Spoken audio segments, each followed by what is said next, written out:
Hello, tonight we're going to read Groundhog's Day Off.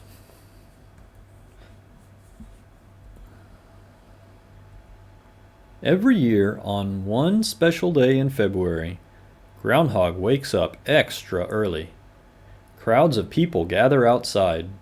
Locals, tourists, and even the mayor. News reporters with large microphones and big shiny teeth are waiting. Every year they ask Groundhog the same things. Are there going to be 6 more weeks of winter? Is spring around the corner? But the one thing they never ask Groundhog is about him. No, how are you feeling?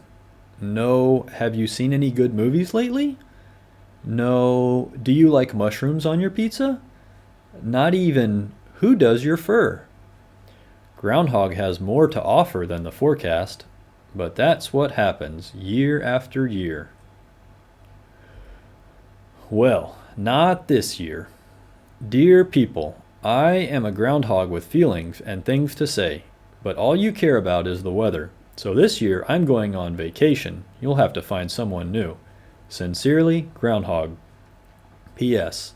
I'm taking my shadow with me. Groundhog packed his robe, slippers, magazines, and shadow, and headed for the spa. The townspeople didn't know what to do. The mayor thought long and hard and finally announced, "We'll hold auditions for a new groundhog." Lots of animals wanted to try out for the role.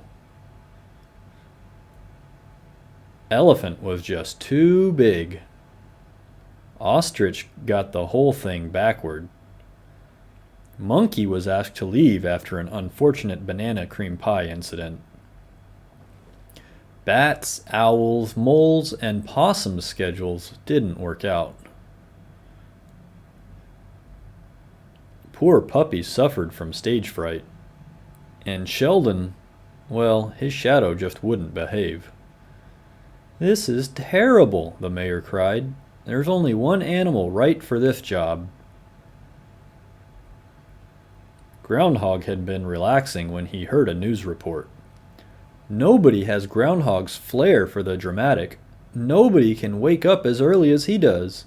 No one, the mayor said, pausing, is as special as Groundhog. Groundhog couldn't believe his ears. "They do think of me more than just a weather vane." With that, he threw on a towel and whistled for a taxi. "Take me home!"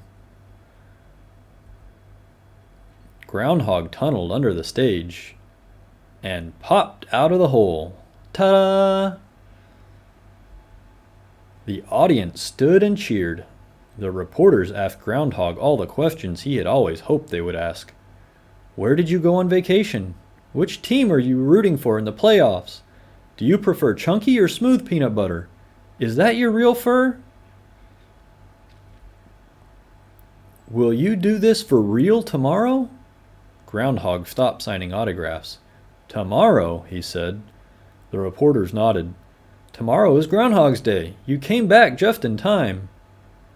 Well then, no time to talk. I have to go to bed early. The next morning, Groundhog woke up extra early. He poured himself a cup of warm mint tea and peeked out of his hole. And this time, the reporters asked him about much more than the weather. What would we do without you? Bagels or donuts? What would you do with $1 million? Seriously, is that your real fur? You like me, you really like me, Groundhog said with a huge smile. He finally felt like everyone cared about him. He was very happy.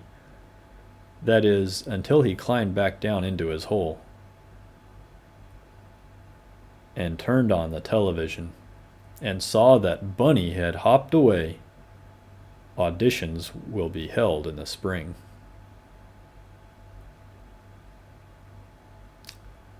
The end.